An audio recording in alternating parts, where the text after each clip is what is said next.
Ito ang mga kwentong madalas hindi naririnig, yet bawat isa ay may karapatang ibahagi. Magandang araw mga kaibigan, ako si Rina, at sa episode na Lahi ng Pag-asa, tatalakayin natin ang isang tema na malapit sa puso ko, pamilya, pag-iingat, at pag-asa sa panahon ng kanser sa suso.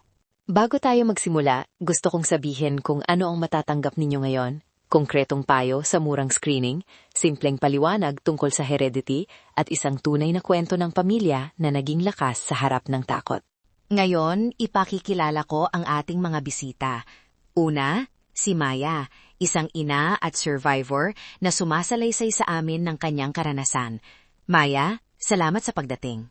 Salamat din, Rina. Medyo kinakabahan ako pero handa ako magsabi ng totoo para sa mga tulad namin at sa mga anak namin. Kasama natin ang anak niyang si Lila na naging malakas na kasama at tagapag-alaga sa araw-araw. Lila, kamusta ka? Hi Rina, salamat. Masaya akong nandito para ibahagi kung paano kami nagsuporta sa isa't isa. Kahit simpleng gawain lang minsan ang malaking tulong. At kasama natin si Dr. Santos, isang genetic counselor na tutulong magpaliwanag ng heredity at practical na screening options. Dr. Santos, welcome! Maraming salamat, Rina.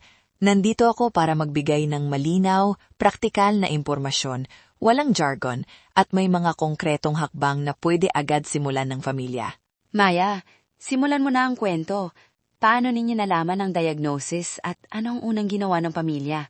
Sabihin mo ng malinaw at mula sa puso. Ay, nasa klinik ako para sa isang routine check nang may nakita silang kakaiba. Akala ko maliit lang, pero lumaki ang takot nang sinabi ng doktor na kailangan ng biopsy.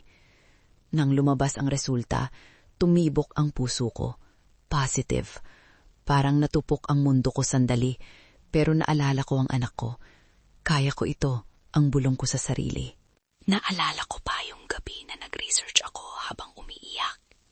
Hindi namin sinabing takot, sinabing plano. Gumawa kami ng listahan ng appointments, mga tanong sa doktor, at mga araw na kailangan lang namin tumigil at magkasama. Maliit na ritual. Bawat Martes, nagluluto kami ng sopas at nag-uusap ng hindi tungkol sa sakit. Maya, ano ang mga practical na hakbang na ginawa ninyo? Marami ang nag-aalala kung saan magsisimula. Una, nag-priority kami sa treatment plan. Isang hakbang kada araw. Sumunod ang impormasyon. Nagtanong kami tungkol sa side effects, financial assistance at support groups. Nakipag-usap kami sa social worker sa ospital at sinama ko ang pamilya sa pagdinig sa bawat explanation ng doktor. Hindi namin pinilit ang lahat. Humingi kami ng tulong kung kinakailangan.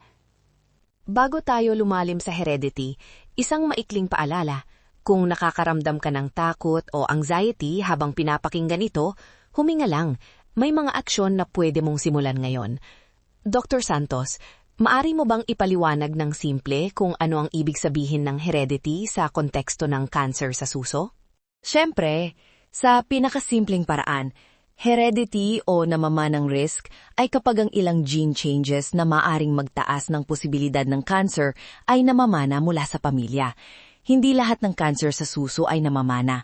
Marami ang nangyayari ng hindi inaasahan. Ang mahalaga, may mga bagay na pwede nating gawin. Screening, lifestyle adjustments, at kapag may family history, maaari naming i-prioritize ang genetic counseling at testing. May pagkakataon bang madali ang maka-afford ng screening o testing? Maraming nakakababahala sa gastos.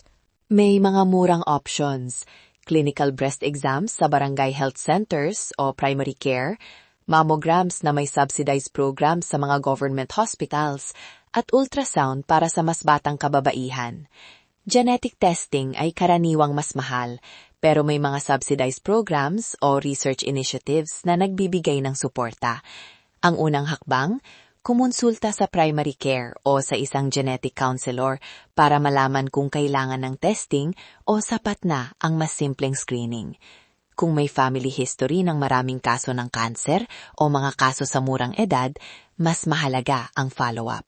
Kasi noon, hindi namin alam ang dapat itanong. Tinuruan kami ni Dr. Santos kung paano magtanong. Ano ang susunod na tests, ano ang side effects, May financial assistance ba? Nakakatulong ang listahan ng tanong. Simple, pero napakalaki ang naitutulong pag nasa klinik ka na.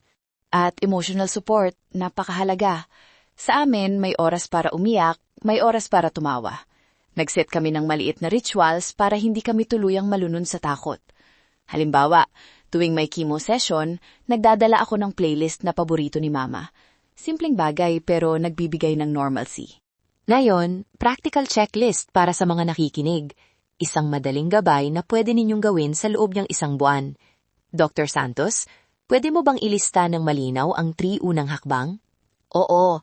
Una, mag-schedule ng clinical breast exam sa pinakamalapit na health center. Libre o mura sa maraming lugar. Pangalawa, kung ikaw ay nasa edad na 40 pataas o may family history, magpamammogram. Tanungin ang lokal na ospital tungkol sa subsidized slots.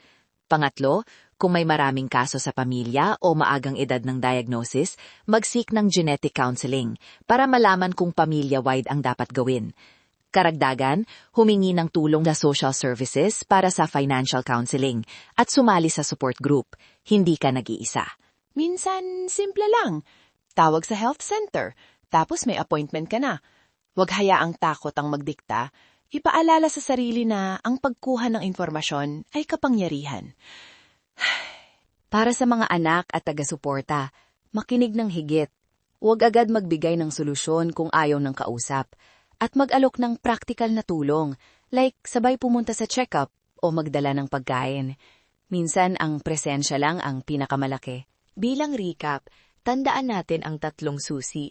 Screening na naaayon sa edad at risk, simpleng access sa murang serbisyo, at bukas na komunikasyon sa pamilya.